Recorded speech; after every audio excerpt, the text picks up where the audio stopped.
Struktur rumah ibadat yang dibina tanpa kelulusan terutama melibatkan akses ke hospital, tidak boleh dikompromi kerana ia melibatkan keselamatan dan nyawa orang ramai.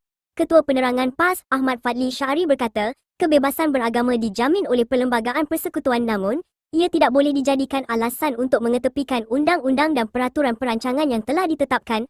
Ahmad Fadli berkata, kerajaan negeri dan persekutuan didapati gagal memainkan peranan di dalam mengambil langkah penyelesaian yang tegas, adil dan seimbang bagi memastikan kepentingan awam sentiasa terpelihara.